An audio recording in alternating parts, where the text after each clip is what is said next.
Hallelujah. ನನ್ನ ಒಡೆಯನು ರಕ್ಷಕನು ವಿಮೋಚಕನು ಅತಿ ಬೇಗನೆ ಬರಲಿರುವ ಮೊದಲಿಂಗನಾದಂಥ ಯೇಸು ಕ್ರಿಸ್ತನ ನಾಮದಲ್ಲಿ ನಮ್ಮೆಲ್ಲರನ್ನು ವಂದಿಸ್ತಾ ಇದ್ದಾನೆ. ದೇವರು ನಿಮ್ಮೆಲ್ಲರನ್ನು ಆಶೀರ್ವಾದ ಮಾಡಲಿ. ಸಮಯದಲ್ಲಿ ನಮ್ಮ ಬಲಗೈನ ಮೇಲೆ ಕೆತ್ತನೆ ವಾಕ್ಯವನ್ನು ಅರಿಕೆ ಮಾಡೋಣ. ಯೆಹೋವನು ಒಳ್ಳೆಯವನು, ಆತನ ಕೃಪೆಯು ಶಾಶ್ವತವಾಗಿರುವುದು. ಯೆಹೋವನು ಒಳ್ಳೆಯವನು, ಆತನ ಕೃಪೆಯು ಶಾಶ್ವತವಾಗಿರುವುದು.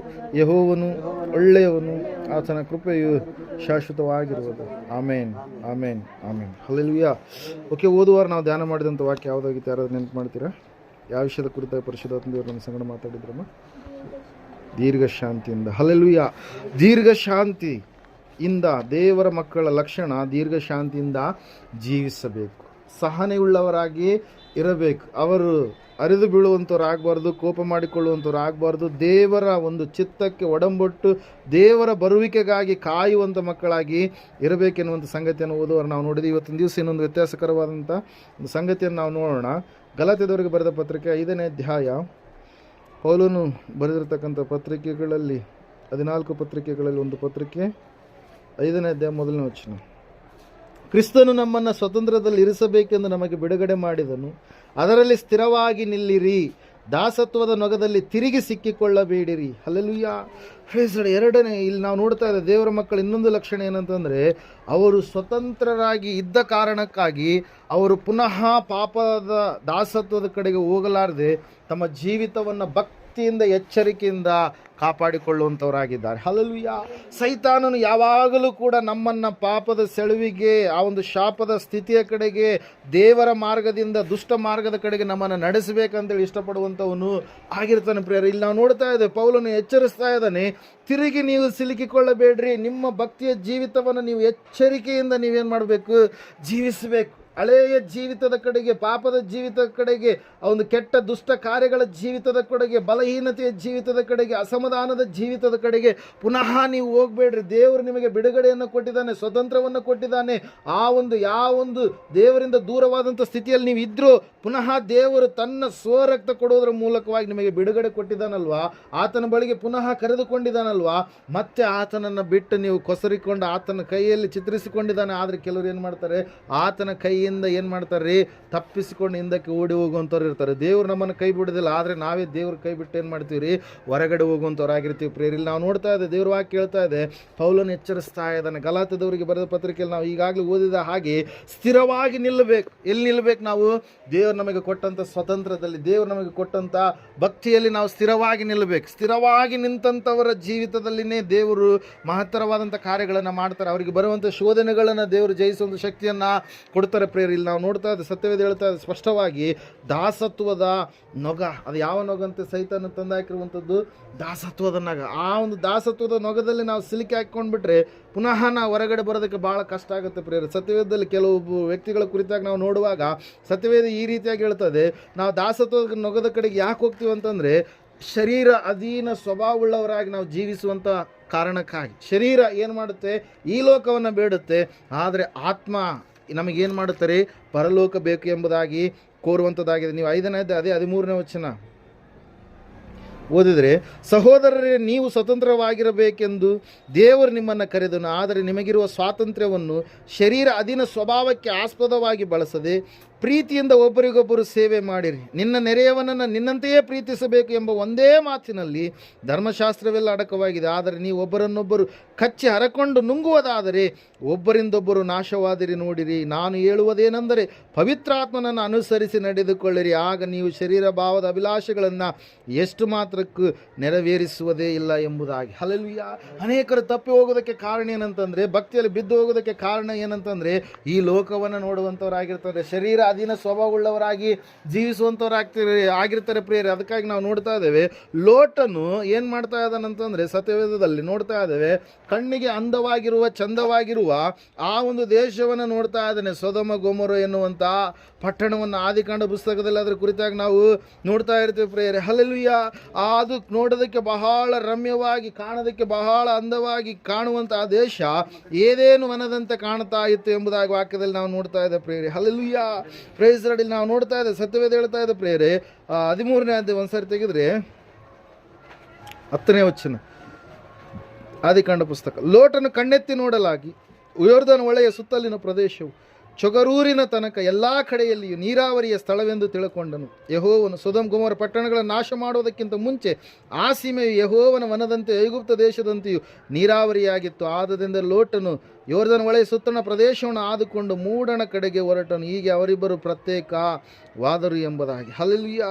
ಪ್ರೇಯರ್ ನಾವು ನೋಡ್ತಾ ಇದ್ದೇವೆ, ಆತನ ಕಣ್ಣಿಗೆ ಅಂದವಾಗಿ ನೀರಾವರಿಯೋಪಾದಿಯಲ್ಲಿ ಕಾಣಿಸ್ತಾ ಇದೆ ಪ್ರಿಯರೇ. ಯಾವುದು? ಸೊದೋಮ ಗೊಮೋರ ಎನ್ನುವಂಥ ಪಟ್ಟಣ. ಆದರೆ ಆ ಪಟ್ಟಣದಲ್ಲಿರ್ತಕ್ಕಂಥ ಜನರು ಏನಾಗಿದ್ದಾರೆ? ದುಷ್ಟರಾಗಿದ್ದಾರೆ, ಕೆಟ್ಟ ಕಾರ್ಯಗಳನ್ನು ಮಾಡುವಂಥವರಾಗಿದ್ದಾರೆ. ಲೋಟನು ಅಲ್ಲಿಗೆ ಹೋದ ಮೇಲೆ ಬಹಳ ಪಶ್ಚಾತ್ತಾಪ ಪಡಬೇಕಾಯಿತು. ದುಷ್ಟರ ಮಧ್ಯದಲ್ಲಿ ಆತನು ವಾಸ ಮಾಡಬೇಕಾಯಿತು. ಭಕ್ತಿಯನ್ನು ಕಟ್ಟಿಕೊಂಡವನ್ನೇ, ಎಚ್ಚರಿಕೆಯಿಂದ ಜೀವಿಸಿದವನೇ. ಆದರೆ ಆತನು ಅಲ್ಲಿಗೆ ಹೋದ ಮೇಲೆ ಬಹಳ ಭಯಂಕರವಾದಂಥ ಪರಿಸ್ಥಿತಿಗಳು ಎದುರಾದ ಪ್ರಿಯರೇ. ಆತನು ತನ್ನ ಕುಟುಂಬವನ್ನು, ತನ್ನ ಮಕ್ಕಳನ್ನು ಭಯಂಕರವಾದಂಥ ಸ್ಥಿತಿಯಲ್ಲಿ ಆತನ ಚರಿತ್ರೆ, ಒಳ್ಳೆಯ ಚರಿತ್ರೆ, ಸುಚರಿತ್ರೆ ಎನ್ನುವಂಥದ್ದು ಏನಾಯ್ತು ರೀ? ಕೆಟ್ಟ ಚರಿತ್ರೆಯಾಗಿ ಏನಾಯಿತು? ಮಾರ್ಪಾಟಾಯಿತು ಪ್ರಿಯರೇ. ಕಾರಣ ಒಂದೇ, ಏನು ಮಾಡಿದ ರೀ? ಕಣ್ಣಿಗೆ ಕಾಣುವಂಥದ್ದನ್ನು ಆತನು ಅಭಿಲಾಷೆ ಪಟ್ಟ. ಅಲ್ಲಿ ನಾವು ನೋಡ್ತಾ ಇದ್ದೇವೆ, ದೇವರು ವಾಕ್ಯ ಹೇಳ್ತದೆ, ಸತ್ಯವೇದ ಹೇಳ್ತದೆ, ಇವತ್ತಿನ ದಿವಸ ಆತ್ಮಾನ ಲೋಕದಲ್ಲಿರ್ತಕ್ಕಂಥ ನಾವು, ಆತ್ಮಾನುಸಾರವಾಗಿ, ಪವಿತ್ರ ಆತ್ಮಾನುಸಾರವಾಗಿ ನಡೆಯುವಂಥ ನಾವು ಹೆಂಗಿರ್ಬೇಕಂತೆ? ದೇವರ ಮಾರ್ಗದಲ್ಲಿ ಜೀವಿಸುವವರಾಗಿರ್ಬೇಕು. ಹಲ್ಲೆಲೂಯಾ. ಶರೀರ ಇದು ಕೆಟ್ಟದ್ದನ್ನು ಕೋರುವಂಥದ್ದಾಗಿದೆ. ಶರೀರ ಎನ್ನುವಂಥದ್ದು ಈ ಲೋಕವನ್ನು ಕೋರುವಂಥದ್ದಾಗಿದೆ. ಹಳೆಯ ಜೀವಿತದ ಕಡೆಗೆ ಹೋಗುವಂಥದ್ದಾಗಿದೆ. ಅದರ ಸಲುವಾಗಿ ಪೇತ್ರ ಭಕ್ತನು ಹೇಳ್ತಾನೆ ಒಂದ್ಸಾರಿ, ಏನಂತೇಳಿ ಒಂದು ಗಾದೆ ಮಾತು ಹೇಳ್ತಾನೆ. ಏನಂತ ಹೇಳ್ರಿ? ನಾಯಿ ಪುನಃ ತಾನು ಕಕ್ಕಿದ್ದನ್ನು ನೆಕ್ಕುವುದಕ್ಕೆ ಪ್ರಾರಂಭ ಮಾಡಿತ್ತು, ತೊಳೆದಿರ್ತಕ್ಕಂಥ ಹಂದಿ ಮತ್ತೆ ಪುನಃ ಕೆಸರಲ್ಲಿ ಹೊರಳೋದಕ್ಕೆ ಹೋಯಿತು ಎನ್ನುವಂಥ ಗಾದೆಗೆ ನೀವು ಸರಿ ಸಮಾನವಾಗಿದ್ದೀರಿ ಅಂತೇಳಿ. ಅಂದರೆ ಯಾಕೆ ಹೇಳ್ತಾ ಇದ್ದಾನೆ ಆ ಮಾತನ್ನು? ಪುನಃ ಸ್ಥಿರವಾಗಿರ್ತಕ್ಕಂಥ ಸ್ವತಂತ್ರವನ್ನು ಬಿಟ್ಟು ಮತ್ತೆ ನೀವೇನು ಮಾಡ್ತಾ ಇದ್ದೀರಿ? ದಾಸತ್ವದ ಕಡೆಗೆ ಹೋಗ್ತಾ ಇದ್ದೀರಿ. ಎಚ್ಚರಿಕೆಯಿಂದ ಭಕ್ತಿಯ ಜೀವಿತವನ್ನು ಕಟ್ಟಿಕೊಳ್ಳಬೇಕು. ಯೋಬನೆನ್ನುವಂಥ ವ್ಯಕ್ತಿಯ ಕುರಿತಾಗಿ ಸತ್ಯವೇದದಲ್ಲಿ ನಾವು ನೋಡ್ತಾ ಇದ್ದೇವೆ. ಆಲೋಚನೆ ಮಾಡ್ತಾ ಇದ್ದಾನೆ, ಅಯ್ಯೋ ನಾನು ಒಂದು ವೇಳೆ ನನ್ನ ಮಕ್ಕಳು ತಪ್ಪು ಮಾಡ್ತಾರೇನೋ, ಪಾಪ ಮಾಡ್ತಾರೇನೋ ಅಂತೇಳಿ ಆ ವ್ಯಕ್ತಿ ಏನು ಮಾಡ್ತಾ ಇದ್ದಂತೆ? ದೇವರಿಗೆ ಯಜ್ಞಗಳನ್ನು ಸಮರ್ಪಣೆ ಮಾಡ್ತಾ ಇದ್ದ. ಯೋಬನ ಪುಸ್ತಕದ ಕಡೆಗೆ ಬರಿ ಒಂದ್ಸಾರಿ, 1ನೇ ಅಧ್ಯಾಯ 5ನೇ ವಚನ. ಔತಣ ಸರದಿ ತೀರಿದ ನಂತರ ಯೋಬನು ತನ್ನ ಮಕ್ಕಳು ಒಂದು ವೇಳೆ ಹೃದಯದಲ್ಲಿ ದೇವರನ್ನು ದೂಷಿಸಿ ಪಾಪ ಮಾಡಿರಬಹುದು ಎಂದು ಅವರನ್ನು ಕರೆಸಿ ಶುದ್ಧಿಪಡಿಸಿ ಬೆಳಗ್ಗೆ ಎದ್ದು ಅವರ ಸಂಖ್ಯೆಗೆ ತಕ್ಕಂತೆ ಹೋಮಗಳನ್ನು ಅರ್ಪಿಸುತ್ತಿದ್ದನು. ಹೀಗೆ ಯೋಬನು ಕ್ರಮವಾಗಿ ಮಾಡುತ್ತಿದ್ದನು ಎಂಬುದಾಗಿ. ಹಲ್ಲೆಲೂಯಾ. Praise Lord. ನಾವು ನೋಡ್ತಾ ಇದ್ದೇವೆ, ಒಬ್ಬ ತಂದೆ ತನ್ನ ಮಕ್ಕಳ ಮೇಲೆ ಏನು ಮಾಡ್ತಾ ಇದ್ದಾನ್ರಿ? ಎಲ್ಲಿ ಹಾಳಾಗಿ ಹೋಗ್ಬಿಡ್ತಾರೋ, ಭಕ್ತಿಹೀನರಾಗಿಬಿಡ್ತಾರೋ, ಬಲಹೀನರಾಗಿಬಿಡ್ತಾರೋ ಅಂತೇಳಿ, ಎಲ್ಲಿ ದೇವರಿಗೆ ತಮ್ಮ ಮನಸ್ಸಿನಲ್ಲಿ ದೂಷಣೆ ಮಾಡ್ತಾರೋ, ಪಾಪ ಮಾಡಿಬಿಟ್ರೇನೋ ಅಂತೇಳಿ ಏನು ಮಾಡ್ತಾ ಇದ್ದಾನೆ? ಮುಂಜಾನೆ ಅವ್ರನ್ನ ಕರೆಸಿ ಅವ್ರನ್ನ ಶುದ್ಧಿ ಮಾಡಿ ಏನು ಮಾಡ್ತಾ ಇದ್ದಂತೆ? ದೇವರಿಗೆ ಹೋಮಗಳನ್ನು ಮಾಡ್ತಾ ಇದ್ದ, ಯಜ್ಞಗಳನ್ನು ಮಾಡ್ತಾ ಇದ್ದ ಪ್ರೇಯರ್. ನಾವು ನೋಡ್ತಾ ಇದ್ದ ಪ್ರೇಯರೇ, ಇವತ್ತಿನ ದಿವಸ ಸತ್ಯವೇದ ಹೇಳ್ತಾ ಇದೆ, ನಮ್ಮ ಆಲೋಚನೆಗಳು ಹಿಂಗಿರ್ತವೆ, ಪಾಪದ ಆಲೋಚನೆಗಳಾಗಿ ಬದಲಾವಣೆ ಆಗಬಾರ್ದು. ದೇವರ ಆಲೋಚನೆಯಲ್ಲಿ ನಾವು ಜೀವಿಸುವಂಥವರು ಆಗಬೇಕು. ಸತ್ಯವೇದದಲ್ಲಿ ನಾವು ನೋಡ್ತಾ ಇದ್ದೇವೆ, ಸ್ಪಷ್ಟವಾಗಿ ಹೇಳ್ತಾ ಇದೆ ಪ್ರಿಯರೇ, ಆ ಯೋಬ ತನ್ನ ಮಕ್ಕಳು ಪಾಪ ಮಾಡಿರ್ಬೋದು, ಆಲೋಚನೆಯಲ್ಲಿ ದೇವರನ್ನು ಬೈದುಕೊಂಡಿರ್ಬೋದು ಅಂತೇಳಿ ಏನು ಮಾಡ್ತಾ ಇದ್ದಾನೆ? ಅವರಿಗಾಗಿ ಪ್ರಾರ್ಥಿಸ್ತಾ ಇದ್ದಾನೆ, ಯಜ್ಞವನ್ನು ಮಾಡ್ತಾ ಇದ್ದಾನೆ. ಯಾಕಂದರೆ ತಂದೆ ತಾಯಿ ಕರುಳು ಏನು ಮಾಡ್ತಾ ಇರುತ್ತೆ? ಯಾವಾಗಲೂ ಮಕ್ಕಳ ಸಲುವಾಗಿ ಏನು ಮಾಡ್ತಾ ಇರ್ತೀರಿ? ಕೊರಗ್ತಾ ಇರುತ್ತೆ ಪ್ರೇಯರ್. ಕನಿಕರ ಎನ್ನುವಂಥದ್ದು ಯಾವಾಗಲೂ ಮಕ್ಕಳ ಸಲುವಾಗಿ ಇರುವಂಥದ್ದಾಗಿರುತ್ತೆ ಪ್ರೇಯರಲ್ಲಿ. ನಾವು ನೋಡ್ತಾ ಇದ್ದೇವೆ, ಸತ್ಯವೇದ ಹೇಳ್ತಾ ಇದೆ ಸ್ಪಷ್ಟವಾಗಿ, ಪುನಃ ನೀವು ದಾಸತ್ವದ ಕಡೆಗೆ ಏನು ಮಾಡಬೇಡ್ರಿ? ಸಿಲುಕಿಕೊಳ್ಬೇಡ್ರಿ. ಪಾಪ ಏನಂತೇಳಿ ನಿಮಗೆ ಗೊತ್ತಾಗಿದೆ, ಅದು ಈ ಘೋರವಾದಂಥ ಸ್ಥಿತಿ ಎಂಬುದಾಗಿ ನಿಮಗೆ ಗೊತ್ತಾಗಿದೆ. ಹಲ್ಲೆಲೂಯಾ. ನೀವು ಹೋಗ್ತಾ ಇರ್ತೀರಿ, ಸಡನ್ನಾಗಿ ಹೋಗಬೇಕಾದ್ರೆ ಒಂದು ಸ್ಥಳ, ಆ ಸ್ಥಳಕ್ಕೆ ಬಂದ ತಕ್ಷಣ ನಿಮಗೆ ಅಲ್ಲೊಂದು ಕೆಟ್ಟ ಅನುಭವ ಆಗಿರುತ್ತೆ. ಅನುಭವ ಆದ ತಕ್ಷಣ ನೀವು ಸಡನ್ನಾಗಿ ಹೋಗಬೇಕಾದ್ರೆ, ಒಂದು ಎಕ್ಸಾಂಪಲ್ ತೆಗೆದುಕೊಳ್ಳೋಣ. ಹೋಗ್ತಾ ಇರಬೇಕಾದ್ರೆ ನೀವು ಬೈಕ್ ಮೇಲೆ ಹೋಗ್ತಾ ಇದ್ದೀರಿ ಅಂತೇಳಿ ನೆನೆಸ್ಕೊಳ್ರಿ. ನೀವು ಅದು ಹೊಸದಾದಂಥ ರೂಟ್, ಅದು ಹೋಗ್ತಾ ಇರಬೇಕಾದ್ರೆ ಅಲ್ಲಿ ದೊಡ್ಡದಾಗಿರ್ತಕ್ಕಂಥ ತಗ್ಗಿದೆ ರೋಡಲ್ಲಿ. ಅಲ್ಲಿ ಪೈಪ್ಲೈನ್ ಹಾಕಿಬಿಟ್ಟಿದ್ದಾರೆ, ತಗ್ಗಾಗಿದೆ. ತಗ್ಗಾದಂಥ ಸಮಯದಲ್ಲಿ ನೀವು ಸ್ಪೀಡಾಗಿ ಹೋಗಿದ್ದೀರಿ. ಹೋದಂಥ ಸಮಯದಲ್ಲಿ ಅಲ್ಲಿ ಏನೋ ಒಂದು ಏನಾಯ್ತು ರೀ? ಅಪಾಯ ಆಯ್ತು ನಿಮಗೆ. ಅಪಾಯ ಆದಂಥ ಸಮಯದಲ್ಲಿ ನೆಕ್ಸ್ಟ್ ಸರಿ ನೀವು ಹೋಗ್ಬೇಕಾದ್ರೆ ಏನು ಮಾಡ್ತೀರಿ? ಆ ಸ್ಥಳ ಬಂದಾಗ ಎಚ್ಚರಿಕೆಯಿಂದ ಇರ್ತೀರಿ. ಅದೆಲ್ಲ ಏನು ಮಾಡ್ತೀರಿ? ಎಚ್ಚರಿಕೆಯಿಂದ ಇರ್ತೀರಿ. ಯಾಕೆ ಎಚ್ಚರಿಕೆಯಿಂದ ಇರ್ತೀರಿ ಹೇಳ್ರಿ? ನಿಮ್ಗೆ ಆಗಲೇ ಗೊತ್ತಾಗಿದೆ ಆ ಸ್ಥಳ ಅಪಾಯದ ಸ್ಥಳ ಎಂಬುದಾಗಿ, ಆ ಸ್ಥಳ ನಮ್ಮನ್ನು ಮರಣದ ಕಡೆಗೆ ನಡೆಸುವಂಥ ಸ್ಥಳ ಎಂಬುದಾಗಿ, ರೋಗದ ಕಡೆಗೆ ನಡೆಸುವಂಥ ಸ್ಥಳ ಎಂಬುದಾಗಿ, ಅನಾಹುತಕ್ಕೆ ಈಡು ಮಾಡುವಂಥ ಸ್ಥಳ ಎಂಬುದಾಗಿ. ಹಲ್ಲೆಲೂಯಾ. ನೀವು ಈಗಾಗಲೇ ಆ ಪಾಪದ ದಾಸತ್ವದಿಂದ ನೀವು ಹೊರಗಡೆ ಬಂದಿದ್ದೀರಿ. ಮತ್ತೆ ನೀವು ಅಲ್ಲಿಗೆ ಹೋದ್ರಪ್ಪ ಅಂದ್ರೆ ಅದೇನು ಮಾಡುತ್ತೆ? ನಿಮ್ಮನ್ನು ನಾಶನದ ಕಡೆಗೆ ಒಯ್ಯುತ್ತೆ ಪ್ರಿಯರು. ಅದರ ಸಲುವಾಗಿ ನಿಮ್ಮ ಭಕ್ತಿಯ ಜೀವಿತವನ್ನು ನೀವು ಏನು ಮಾಡಬಾರ್ದು? ಹಾಳು ಮಾಡಿಕೊಳ್ಬಾರ್ದು ಎಂಬುದಾಗಿ ಸತ್ಯವೇದದಲ್ಲಿ ಪೌಲನು ಸ್ಪಷ್ಟವಾಗಿ ಏನು ಮಾಡ್ತಾ ಇದ್ದಾನೆ? ಕೋರುವಂಥವನಾಗಿದ್ದಾನೆ ಪ್ರಿಯರೇ. ಪುನಃ ನೀವು ಅದರಲ್ಲಿ ಸಿಲುಕಿಕೊಳ್ಳಬೇಡ್ರಿ. ಅದರಲ್ಲಿ ಸಿಲುಕಿಕೊಂಡ್ರೆ ಅದೇನು ಮಾಡಿಬಿಡುತ್ತೆ? ನಿಮ್ಮನ್ನು ನಾಶನದ ಕಡೆಗೆ ಒಯ್ಯುತ್ತೆ. ಅದು ಪಾಪ ಎನ್ನುವಂಥದ್ದು ಹೆಂಗಿರುತ್ತೆ ಅಂತಂದರೆ, ಜೇನುತುಪ್ಪ ಹಾಕಿಟ್ರೆ ಇರುವೆಗಳು ಏನು ಮಾಡ್ತವೆ? ಬರ್ತವೆ. ಬಂದು ಅದು ಅಂದ್ಕೊಳ್ಳುತ್ತೆ ಎಲ್ಲ ತಿಂದುಬಿಡ್ತೀನಿ ನಾನು ಅಂತೇಳಿ. ಆದರೆ ಅದು ಬಂದು ಅದ್ರ ಒಳಗಡೆ ಏನಾಗುತ್ತೆ ರೀ? ಸಿಕ್ಕಿಕೊಂಡು ಸತ್ತೋಗ್ಬಿಡುತ್ತೆ. ಯಾವುದು? ಇರುವೆ ಎನ್ನುವಂಥದ್ದು ಪ್ರಿಯರೇ. ಹಲ್ಲೆಲೂಯಾ. ಬೇಟೆಗಾರನು ಬಲೆ ಹಾಕಿದಂಥ ಸಮಯದಲ್ಲಿ ಪಕ್ಷಿ ಯಾವ ರೀತಿಯಾಗಿ ಸಿಕ್ಕಿಕೊಳ್ಳುತ್ತೋ ಸೈತಾನನು ಕೂಡ ಹಂಗೆ ಬಲೆಗಳನ್ನು ಹಾಕಿ ಮನುಷ್ಯರನ್ನು ಏನು ಮಾಡ್ತಾನೆ, ಸಿಕ್ಕಿಸಿಕೊಳ್ತಾನೆ, ಅವರನ್ನು ನಾಶನದ ಕಡೆಗೆ ಒಯ್ಯಬೇಕೆನ್ನುವಂಥದ್ದು ಅವನ ಇಷ್ಟ ಪ್ರಿಯರ. ಆದರೆ ದೇವರಾದರೂ ನಮ್ಮ ಮೇಲೆ ಕರುಣೆ ಇಟ್ಟು ಕನಿಕರ ಇಟ್ಟು ಏನು ಮಾಡ್ತಾ ಇದ್ದಾನೆ, ತನ್ನ ಕೃಪೆಯನ್ನು ತೋರಿಸುತ್ತಾ ನನ್ನ ಮಕ್ಕಳು ಎಂಬುದಾಗಿ ಎಣಿಸಿ ಆತನೇನು ಮಾಡ್ತಾ ಇದ್ದಾನೆ, ಅವುಗಳಿಂದ ವಿಮುಕ್ತಿಯನ್ನು, ವಿಮೋಚನೆಯನ್ನು, ಬಿಡುಗಡೆಯನ್ನು ನಮಗೆ ದಯಪಾಲಿಸಿದ್ದಾನೆ ಪ್ರಿಯರೇ. ಸತ್ಯವೇದ ಹೇಳ್ತಾ ಇದೆ ಸ್ಪಷ್ಟವಾಗಿ, ಶರೀರ ಅಧೀನ ಸ್ವಭಾವವುಳ್ಳವರಾಗಿ ನೀವು ಜೀವಿಸಲಾರದೆ ಹೋದರೆ, ನೀವು ಆತ್ಮಾನುಸಾರವಾಗಿ ಜೀವಿಸುವಂಥ ಮಕ್ಕಳಾಗಿದ್ದೇ ಆದರೆ ಖಂಡಿತವಾಗಿ ಕೂಡ ನೀವು ಎಚ್ಚರಿಕೆಯಿಂದ ಇರುವಂಥವ್ರಾಗಿರ್ತೀರಿ ಪ್ರೇರಿಕ. ಒಂದು ಸಾರಿ ಯೇಸು ಸ್ವಾಮಿಯವರು ಹೇಳ್ತಾರೆ ಏನಂತ ಹೇಳಿ, ಹಾವಿನಂತೆ ನೀವು ಹೆಂಗಿರಬೇಕು, ಜಾಣರಾಗಿರಬೇಕು, ಪಾರಿವಾಳದಂತೆ ನೀವು ಹೆಂಗಿರಬೇಕು, ನಿಷ್ಕಪಟಿಗಳಾಗಿರ್ಬೇಕು. ಹಾವು ಎನ್ನುವಂಥದ್ದು ಭಾಳ ಅಲರ್ಟ್ ಆಗಿರ್ತಕ್ಕಂಥ ಒಂದು ಸರೀಸೃಪ ಪ್ರಿಯರೇ. ಹಲ್ಲೆಲೂಯಾ. Praise Lord. ಸಡನ್ನಾಗಿ ಅದಕ್ಕೆ ಏನಾದ್ರು ಅಪಾಯ ಇದೆ ಅಂದ ತಕ್ಷಣ ಅದೇನು ಮಾಡುತ್ತೆ, ಭಾಳ ಎಚ್ಚೆತ್ತುಕೊಳ್ಳುತ್ತೆ. ಹಲ್ಲೆಲೂಯಾ. Praise lord. ಅಲ್ಲಿ ಮನುಷ್ಯರೇ ಇಲ್ಲ ಅಂತಂದ್ರೆ ಆರಾಮಿರುತ್ತೆ, ರಾಜ ಇದ್ದಂಗೆ.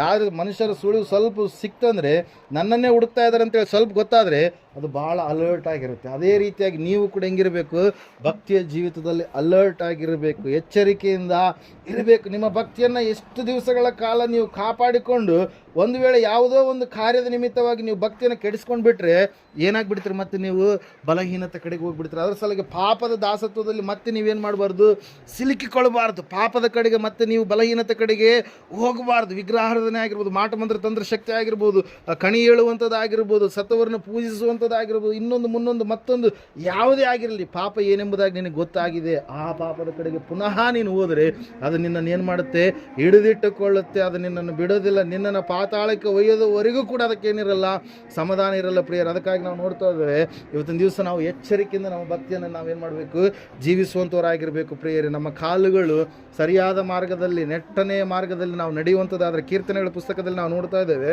ಮೊದಲನೇ ಕೀರ್ತನೆ ಯಾರಾದರೂ ಓದ್ತಿರೋ ದಯವಿಟ್ಟು.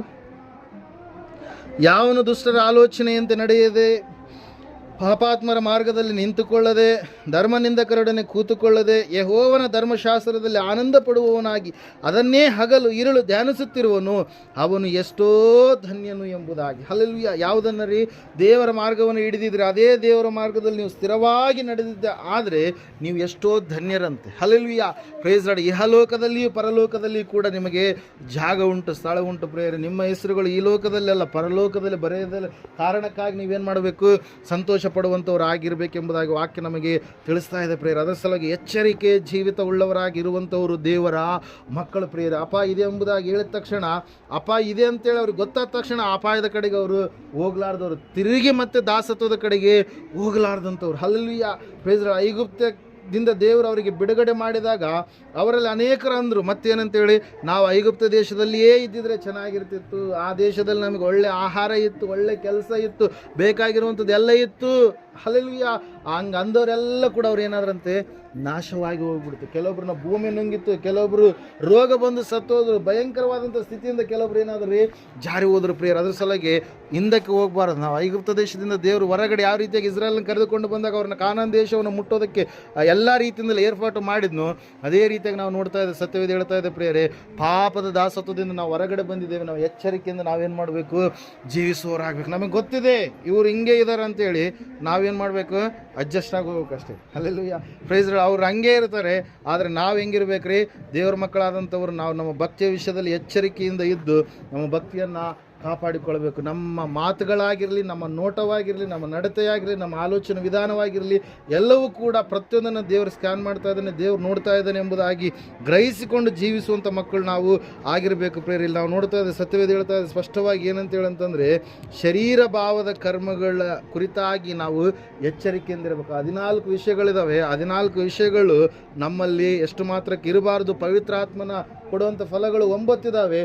ಆ ಪವಿತ್ರಾತ್ಮನ ಫಲಗಳ ಪ್ರಕಾರವಾಗಿ ನಾವು ಜೀವಿಸುವಂಥವರು ಆಗಿರಬೇಕು. ಮುಂದೆ 5ನೇ ಅಧ್ಯಾಯದಲ್ಲಿ, ಅದೇ ಅಧ್ಯಾಯದಲ್ಲಿ ನಾವು ನೋಡ್ತಾ ಇದ್ದೇವೆ 19ನೇ ವಚನದಿಂದ 20 ವಚನದವರೆಗೆ ಶರೀರ ಭಾವದ ಕರ್ಮಗಳ ವಿಷಯವಾಗಿ ಯಾರು ಆ ರೀತಿಯಾಗಿ ಇರ್ತಾರೋ ಇಂಥ ಕಾರ್ಯಗಳನ್ನು ನಡೆಸುವವರು ದೇವರ ರಾಜ್ಯಕ್ಕೆ ಏನಾಗೋದಿಲ್ಲಂತೆ, ಬಾಧ್ಯರಾಗುವುದಿಲ್ಲವೆಂದು ನಾನು ಹಿಂದೆ ಹೇಳಿದಂತೆ ಈಗಲೂ ಎಚ್ಚರಿಸುತ್ತೇನೆ. ಆ ಶರೀರ ಭಾವದ ಕರ್ಮಗಳು ಯಾವಂತಂದು ನಾವು ನೋಡುವಾಗ, ಜಾರತ್ವ, ಬಂಡುತನ, ನಾಚಿಕೆಗೇಡುತನ, ವಿಗ್ರಹಾರಾಧನೆ, ಮಾಟ, ಹಗೆತನ, ಜಗಳ, ಹೊಟ್ಟೆಕಿಚ್ಚು, ಸಿಟ್ಟು, ಕಕ್ಷಭೇದ, ಭಿನ್ನಮತ, ಮತ್ಸರ, ಕುಡಿಕತನ, ದುಂದೌತಣ ಎನ್ನುವಂಥವುಗಳೇ. ಹಲ್ಲೆಲೂಯಾ. Praise Lord. ಇವೆಲ್ಲವುಗಳು ಏನಾಗಿದ್ದಾವೆ, ಶರೀರಕ್ಕೆ ಸಂಬಂಧಪಟ್ಟಂಥವುಗಳು ಕೊಡುವಂಥವುಗಳಾಗಿದೆ. ಆದರೆ ದೇವರು ಕೊಡುವಂಥ ಆತ್ಮನಿಂದ ಬರುವಂಥ ಫಲಗಳು 9 ಫಲಗಳಿದಾವೆ ಪ್ರಿಯರೇ.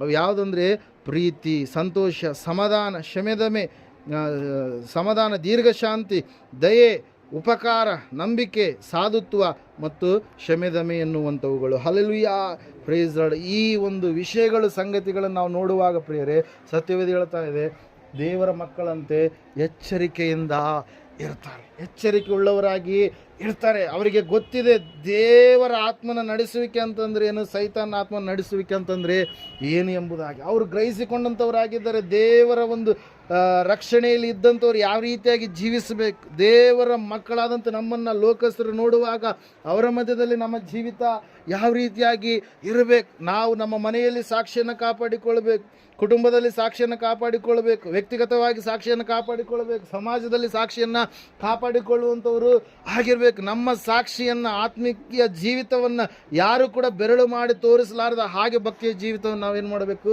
ಕಟ್ಟಿಕೊಳ್ಳಬೇಕು ಪ್ರಿಯರೇ. ಅದಕ್ಕಾಗಿ ನಾವು ನೋಡ್ತಾ ಇದ್ದೇವೆ, ಎಚ್ಚರಿಕೆಯಿಂದ ಇರುವಂಥವರೇ ದೇವರ ಮಕ್ಕಳು ಪ್ರಿಯರೇ. Hallelujah, praise Lord. ಯೋಬನು ಎಚ್ಚರಿಕೆಯಿಂದ ಇದ್ದ, ಅದಕ್ಕಾಗಿ ಅವನು ಏನು ಮಾಡಿದ, ತಪ್ಪಾದ ಕೆಲಸದ ಕಡೆಗೆ ಹೋಗಲಿಲ್ಲ. ದಾವೀದನು ಎಚ್ಚರಿಕೆಯಿಂದಿದ್ದ, ಕೊಲೆ ಮಾಡುವಂಥ ಅವಕಾಶ ಸಿಕ್ಕಾಗಲೂ ಕೂಡ ಅಭಿಷಕ್ತನ ಮೇಲೆ ಕೈಯನ್ನು, ಸೌಲನ ಮೇಲೆ ಕೈಯನ್ನು ಹಾಕಲಿಲ್ಲ ಪ್ರಿಯರೇ. ಹಲ್ಲೆಲೂಯಾ. ದಾನಿಯೇಲನು, ಶಾದ್ರಕ್, ಮೇಷಕ್, ಅಬೇದ್ನೆಗೋರು ಅವರು ಭಕ್ತಿಯ ಜೀವಿತದಲ್ಲಿ ಎಚ್ಚರಿಕೆಯಿಂದ ಇದ್ದರು. ಎಲೀಷನು ಭಕ್ತಿಯ ಜೀವಿತದಿಂದ ಅವರು ಎಚ್ಚರಿಕೆಯಿಂದ ಇದ್ದರು ಪ್ರಿಯರೇ. ಹೊಸ ಒಡಂಬಡಿಕೆಯಲ್ಲಿ ನಾವು ನೋಡುವಾಗ ಶಿಷ್ಯರು ಕೂಡ ಎಚ್ಚರಿಕೆಯಿಂದ ಇದ್ದರು. ದೇವರವರ ಸಂಗಡ ಇದ್ದು ಎಲ್ಲ ಕಾರ್ಯಗಳನ್ನು ನಡೆಸ್ತಾ ಇದ್ರು. ಅವರೆಲ್ಲರೂ ಕೂಡ ಎಚ್ಚರಿಕೆಯನ್ನು ಬಿಟ್ಟು ನಡಿಲಿಲ್ಲ. Hallelujah, praise Lord. ಅದಕ್ಕಾಗಿ ಪ್ರಿಯರೇ, ದೇವರು ವಾಕ್ಯ ಹೇಳ್ತಾ ಇದೆ, ಸತ್ಯವೇದ ಹೇಳ್ತಾ ಇದೆ, ನಾವು ಪ್ರತಿ ವಿಷಯದಲ್ಲಿ ಕೂಡ ದಾಸತ್ವದ ಕಡೆಗೆ ಹೋಗಲಾರದೆ ನಾವು ಏನಾಗಿರ್ಬೇಕಂತೆ, ಒಂದು ಸ್ವತಂತ್ರ ಮಾರ್ಗದಲ್ಲಿ ನಾವು ಸ್ಥಿರವಾಗಿ ನಾವು ನಿಂತುಕೊಳ್ಳುವಂಥವರಾಗಬೇಕು, ಸ್ಥಿರವಾಗಿ ನಾವು ಜೀವಿಸುವಂಥವರಾಗಬೇಕು. ಜೀವಿಸುವಂಥವ್ರು ಆಗಿದ್ದೇ ಆದ ಪಕ್ಷದಲ್ಲಿ ನಾವು ನೋಡ್ತಾ ಇದ್ದೀವಿ, ಏಸಪ್ಪ ಒಂದು ಮಾತು ಹೇಳ್ತಾರೆ, ಏನಂತೇಳಿ, ಕಡೆಯವರೆಗೆ ತಾಳುವವನು ರಕ್ಷಣೆಯನ್ನು ಹೊಂದುವನು. ಕಡೆಯವರೆಗೆ ತನ್ನ ಜೀವಿತದ ಅವಧಿಯ ಕೊನೆಯವರೆಗೂ ಕೂಡ ಭಕ್ತಿಯನ್ನು ಕಟ್ಟಿಕೊಂಡಂಥವನು. ಕೆಲವೊಬ್ರು ಏನು ಮಾಡ್ತಾರೆ, ಭಕ್ತಿಯ ಜೀವಿತವನ್ನು ಒಳ್ಳೆ ರೀತಿಯಲ್ಲಿ ಪ್ರಾರಂಭ ಮಾಡಿ ಅಂತ್ಯ ದಿವಸಗಳಲ್ಲಿ ಏನು ಮಾಡಿಬಿಡ್ತಾರೆ, ಭಕ್ತಿಯಿಂದ ದೂರವಾಗಿ ನಾಶವಾದಂಥ ಸ್ಥಿತಿಗೆ ಹೋಗ್ಬಿಡ್ತಾರೆ. ದೇವ್ರು ಹೇಳ್ತಾ ಇದ್ದಾನೆ, ನೀನು ಮೊದಲು ಒಳ್ಳೆ ಭಕ್ತಿ ಮಾಡಿ ಅಂತ್ಯದ ಸ್ಥಿತಿಯಲ್ಲಿ ನೀನು ಭಕ್ತಿ ಮಾಡಲಾರದೇ ಇದ್ದರೆ ನಿನ್ನ ಭಕ್ತಿಯೆಲ್ಲ ಕೂಡ ನಾಶನ. ಒಂದು ವೇಳೆ ನೀನು ಕೆಟ್ಟದಾಗಿ ಜೀವಿತವನ್ನು ಪ್ರಾರಂಭ ಮಾಡಿ ಒಳ್ಳೆ ರೀತಿಯಲ್ಲಿ ನನ್ನ ಕಡೆಗೆ ಬಂದು ನೀನು ನಡೆದುಕೊಂಡಿದ್ದೆ ಆದರೆ ಇವರಿಬ್ಬರಲ್ಲಿ ದೇವರು ಯಾರನ್ನ ಕರುಣಿಸ್ತಾನಂತೆ, ಕೆಟ್ಟದಾಗಿದ್ದು ಒಳ್ಳೆಯದ್ರ ಕಡೆಗೆ ಬಂದಂಥವ್ರನ್ನ ದೇವರು ಕರುಣಿಸ್ತಾನೆ, ಒಳ್ಳೆಯವನಾಗಿದ್ದು ಕೆಟ್ಟದ್ರ ಕಡೆಗೆ ಹೋದಂಥವ್ರನ್ನ ದೇವರು ಕರುಣಿಸೋದಿಲ್ಲ. ಯೆರೆಮೀಯನ ಪ್ರವಾದನ ಗ್ರಂಥದಲ್ಲಿ ಅದರ ವಿಷಯವಾಗಿ ನಾವು ನೋಡ್ತಾ ಇರ್ತೀವಿ ಪ್ರಿಯರೇ. Hallelujah, praise Lord. ಅದಕ್ಕಾಗಿ ವಾಕ್ಯ ಹೇಳ್ತಾ ಇದೆ, ಸತ್ಯವೇದ ಹೇಳ್ತಾ ಇದೆ, ಎಚ್ಚರಿಕೆಯನ್ನು ನಾವು ತಪ್ಪಿ ನಡಿಬಾರ್ದು, ಎಚ್ಚರಿಕೆ ಉಳ್ಳವರಾಗಿ ನಾವು ಜೀವಿಸಬೇಕು. ಪ್ರತಿಯೊಂದು ವಿಷಯದಲ್ಲಿಯೂ ಕೂಡ ನಾವು ಮಾದರಿ ಉಳ್ಳವರಾಗಿ ನಡೆದುಕೊಳ್ಳಬೇಕು. ನಮ್ಮ ಮಾತುಗಳು ಹೆಂಗಿರಬೇಕು, ಇಂಪಾಗಿ ಸೊಂಪಾಗಿ ಭಕ್ತಿಯನ್ನು ತರುವಂಥವುಗಳಾಗಿರಬೇಕು ಹೊರತಾಗಿ ಕೆಟ್ಟ ಮಾತುಗಳು, ಕುಚೋದ್ಯ ಮಾತುಗಳು, ಚಾಡಿ ಮಾತುಗಳು ನಮ್ಮಲ್ಲಿ ಎಷ್ಟು ಮಾತ್ರಕ್ಕೂ ಇರಬಾರ್ದು. ಹಲ್ಲೆಲೂಯಾ. ಜಗಳದ ಮಾತುಗಳು, ಹೊಟ್ಟೆ ಕಿಚ್ಚಿನ ಮಾತುಗಳು ನಮ್ಮಲ್ಲಿ ಎಷ್ಟು ಮಾತ್ರಕ್ಕೂ ಇರಬಾರ್ದು ಪ್ರಿಯರೇ. ಹಲ್ಲೆಲೂಯಾ. ಇನ್ನೊಬ್ಬರಿಗೆ ಸಹಾಯ ಮಾಡುವಂಥ ಕೈಗಳು ನಮ್ಮ ಆಗಿರಬೇಕು ಹೊರತಾಗಿ ಇನ್ನೊಬ್ಬರ ಜೀವಿತದಲ್ಲಿ ಜಗಳವನ್ನು ತರುವಂಥ ಕೈಗಳು, ಬಡಿಯುವಂಥ ಕೈಗಳು ನಮಗೂ ಆಗಿರಬಾರ್ದು. Hallelujah, praise Lord. ಅದಕ್ಕಾಗಿ ಭಕ್ತಿಯನ್ನು ನಾವು ಎಷ್ಟು ಕಲಿತರೂ ಕೂಡ ಕಡಿಮೆ. ದೇವ್ರ ಮಾರ್ಗದಲ್ಲಿ ನಾವು ಎಷ್ಟು ಜೀವಿಸಿ ಸರಿಯಾದ ರೀತಿಯಲ್ಲಿ ನಡೆದುಕೊಂಡ್ರೂ ಕೂಡ ಕಡಿಮೆ. ಅದಕ್ಕಾಗಿ ಪೌಲನು ಹೇಳ್ತಾನೆ, ಏನಂತೇಳಿ, ನಾನು ಎಷ್ಟೋ ಕಲಿಬೇಕಾಗಿರುವಂಥದ್ದು ಇನ್ನೂ ಎಷ್ಟೋ ಇದೆ ಎಂಬುದಾಗಿ. Hallelujah, praise Lord. ಅದಕ್ಕಾಗಿ ದೇವ್ರ ವಾಕ್ಯದಲ್ಲಿ ನಾವು ನೋಡ್ತಾ ಇದ್ದೀವಿ, ಸತ್ಯವೇದ ಹೇಳ್ತಾ ಸ್ಪಷ್ಟವಾಗಿ ಏನಂತೇಳಿ ಅಂತಂದರೆ, ನೀವು ತಿರುಗಿ ಸಿಲುಕಿಕೊಳ್ಳಬಾರ್ದು, ನೀವು ಎಚ್ಚರಿಕೆಯಿಂದ ಇರ್ರಿ ಎಂಬುದಾಗಿ. ಈ ಸಮಯದಲ್ಲಿ ನಾವೆಲ್ಲರೂ ಎದ್ದು ನಿಂತುಕೊಳ್ಳೋಣ, ಪ್ರಾರ್ಥನೆ ಮಾಡೋಣ. ಸಹೋದರ ಸಹೋದರಿಯೇ, ದೇವರ ಮಕ್ಕಳಾದಂಥ ನಿಮ್ಮಲ್ಲಿ ಎಚ್ಚರಿಕೆ ಜೀವಿತ ಇದೆನಾ? ಪಾಪದ ನೊಗದ ಕಡೆಗೆ ತಿರುಗಿ ಸಿಲುಕಿಕೊಂಡು ತಣ್ಣಗೂ ಆದಂಥ ಸ್ಥಿತಿಗೆ ಕಡೆಗೆ ಹೋಗಿದ್ದೀರಾ? ತಣ್ಣಗೂ ಇಲ್ಲ, ಬೆಚ್ಚಗೂ ಇರಲಾರ್ದಂಥ ಸ್ಥಿತಿ, ಉಗುರು ಬೆಚ್ಚಿನ ಸ್ಥಿತಿಯಲ್ಲಿ ಇದ್ದು ಸ್ವಲ್ಪ ಹೊತ್ತು ಭಕ್ತಿ, ಸ್ವಲ್ಪ ಹೊತ್ತು ಭಕ್ತಿಹೀನತೆ, ಆ ರೀತಿಯಲ್ಲಿ ನೀನು ಜೀವಿಸ್ತಾ ಇದೆಯಾ? ಸ್ವಲ್ಪ ಹೊತ್ತು ದೇವರ ಮಗನು, ಸ್ವಲ್ಪ ಹೊತ್ತು ದೆವ್ವದ ಮಗನಾಗಿ ನೀನು ಜೀವಿಸ್ತಾ ಇದೆಯಾ? ಅಯ್ಯೋ, ನಟನೆಯ ಭಕ್ತಿಯನ್ನು ಮಾಡ್ತಾ ಇದೆಯಾ? ಎಚ್ಚರಿಕೆಯಿಂದ ಇರಲಾರ್ದೆ ಜೀವಿಸ್ತಾ ಇದೆಯಾ? ಸಹೋದರ ಸಹೋದರಿಯ, ದೇವರು ನಿನ್ನನ್ನು ನೋಡುವವನಾಗಿದ್ದಾನೆ. ಯಾವ ರೀತಿಯಾಗಿ ಆ ಲೋಟನ ಕಣ್ಣಿಗೆ ಅಂದವಾಗಿ ಕಂಡಿರುವಂಥದ್ದು ಮುಂದೆ ಆತನಿಗೆ ಅಪಾಯವನ್ನು ತಂದೊಡ್ತು ಪ್ರಿಯರೇ. ಯೋಬನು ತನ್ನ ಮಕ್ಕಳ ಆಲೋಚನೆ ಮಾಡಿ ಪಾಪ ಮಾಡಿರ್ಬೋದು ಎಂಬುದಾಗಿ ನೆನೆಸಿ ಆತನ ಯಜ್ಞ ಮಾಡಿದ. ಕಾರಣ ಏನಂತಂದರೆ, ಆ ಮಕ್ಕಳು ಆಹಾರವನ್ನು ಸೇವನೆ ಮಾಡುವಂಥ ವಿಷಯದಲ್ಲಾಗಿರಲಿ, ಆ ಒಂದು ಸಂತೋಷದ ಸಮಯದಲ್ಲಿ ದೇವರನ್ನು ಎಲ್ಲಿ ದೂಷಣೆ ಮಾಡಿ ಪಾಪವನ್ನು ತಂದುಕೊಂಡಿದ್ದಾರೆ ಎಂಬುದಾಗಿ ತಂದೆ ತನ್ನ ಬಾಧ್ಯತೆಯನ್ನು ಆತ ನಿರ್ವಹಿಸಿದ ಪ್ರಿಯರೇ. ಈ ಸಮಯದಲ್ಲಿ ನಾವು ಪ್ರಾರ್ಥನೆ ಮಾಡೋಣ. ನಾವು ಸ್ವತಂತ್ರದಲ್ಲಿ ಇದ್ದೇವೆ, ಅದರಲ್ಲಿ ಸ್ಥಿರವಾಗಿ ನಾವು ನಿಂತುಕೊಳ್ಳುವಂಥದ್ದು ಉತ್ತಮ ಎಂಬುದಾಗಿ ಪೌಲನು ಹೇಳ್ತಾ ಇದ್ದಾನೆ. ಬುದ್ಧಿ ಇರಲಾರದಂಥವರಾಗಿ ನೀವು ಇರಬೇಡ್ರಿ, ಬುದ್ಧಿವಂತರಾಗಿ ಕ್ರಿಸ್ತನೆನ್ನುವಂಥ ಬಂಡೆಯ ಮೇಲೆ ಮನೆಯಾಗಿ ನೀವು ನಿಮ್ಮ ಜೀವಿತವನ್ನು ಕಟ್ಟಿಕೊಳ್ಳ್ರಿ ಎಂಬುದಾಗಿ ಈ ಸಮಯದಲ್ಲಿ ಪ್ರಾರ್ಥನೆ ಮಾಡೋಣ. ಮಹೋನ್ನತರ ಮಹಾಪರಿಶುದ್ಧನಾದ ಮಹಾದೇವರು ನಿಮಗೆ ಸ್ತೋತ್ರಗಳಪ್ಪ. ಕೇಳಿದಂಥ ವಾಕ್ಯ ಬಿತ್ತಿದಂಥ ಬೀಜ 100ರಷ್ಟು ಫಲ ಕೊಡುವ ಹಾಗೆ ನೀವು ಸಹಾಯ ಮಾಡಿ ನಡೆಸು ದೇವರೇ. ಯಾವ ರೀತಿಯಾಗಿ ಸ್ವಾಮಿ ಹಳೆ ಒಡಂಬಡಿಕೆಯಲ್ಲಿರ್ತಕ್ಕಂಥ ಸ್ವಾಮಿ ಭಕ್ತರು ಎಚ್ಚರಿಕೆ ತಪ್ಪಿದಾಗ ಅವರು ನಾಶನಕ್ಕೆ ಗುರಿಯಾಗಿ ಹೋದರಪ್ಪ. ಯಾರು ಎಚ್ಚರದಿಂದ ಸ್ಥಿರವಾಗಿ ತಮ್ಮ ಭಕ್ತಿಯನ್ನು ಕಾಪಾಡಿಕೊಂಡ್ರು ಅವರು ಸ್ವಾಮಿ ಆಶೀರ್ವಾದಕ್ಕೆ ಪಾತ್ರರಾದರು ಎನ್ನುವಂಥ ವಿಷಯಗಳನ್ನು ಸ್ವಾಮಿ ಸ್ವಲ್ಪ ಹೊತ್ತು ನಮ್ಮ ಸಂಘದಿಂದ ಮಾತಾಡೋದಕ್ಕಾಗಿ ಸ್ತೋತ್ರ. ನಾವು ಸ್ವತಂತ್ರದಲ್ಲಿದ್ದೇವೆ, ಅದರಲ್ಲೇ ಫರ್ಮ್ ಸ್ಟ್ಯಾಂಡ್, ಸ್ಥಿರವಾಗಿ ನಾವು ನಿಲ್ಲಬೇಕೆಂಬುದಾಗಿ ನೀನು ಮಾತಾಡಿದೀಯಪ್ಪ. ಕರ್ತನೆ, ನಾವು ಬಲಹೀನರಾಗುವಂಥದ್ದು ನಿನ್ನ ಇಷ್ಟವಲ್ಲ, ನಾವು ಬಲವಂತರಾಗಬೇಕು ಭಕ್ತಿಯಲ್ಲಿ.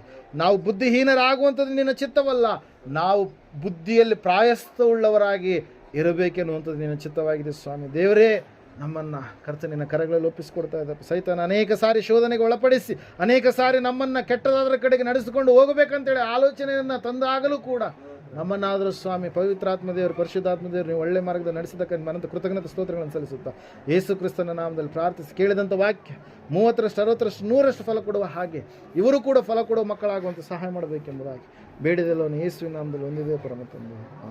ನಮ್ಮ ತಂದೆಯಾದ ದೇವರ ಶಾಶ್ವತವಾದ ಪ್ರೀತಿ, ಕುಮಾರನಾಯಕಂದ್ರೆ ಯೇಸು ಕ್ರಿಸ್ತನ ಶಾಶ್ವತವಾದ ಕೃಪೆ, ಪರಿಶುದ್ಧಾತ್ಮ ದೇವರು ಶಾಶ್ವತ ಅನ್ಯಂತ ನಡೆಸಿ ಅಲಂಕರಿಸಿ ಬಲಪಡಿಸಕ್ಕೆ ಕೂಡಿ ಬಂದ ದೇವರ ಸಂಗಡಲ್ಲಿ ಸಕಲ ಸದ್ಭಕ್ತರ ಸಂಗಡ ಪ್ರಪಂಚದ ಎಲ್ಲ ಮನುಷ್ಯರ ಸಂಗಡಲ್ಲಿ ಸದಾಕಾಲ ನೆಲೆಯಾಗಿರಲಿ ಸ್ವಾಮಿ. ಆಮೇಲೆ ಯೇಸು ರಕ್ತಕ್ಕೆ ಜಯ, ಸಕಲ ಪಾಪಗಳಿಲ್ಲಯ. ಯೇಸು ರಕ್ತಕ್ಕೆ ಜಯ, ಸಕಲ ಪಾಪಗಳಿಲ್ಲಯ. ಯೇಸು ಪ್ರಭು ರಕ್ತಕ್ಕೆ ಸಂಪೂರ್ಣ ವಿಜಯ.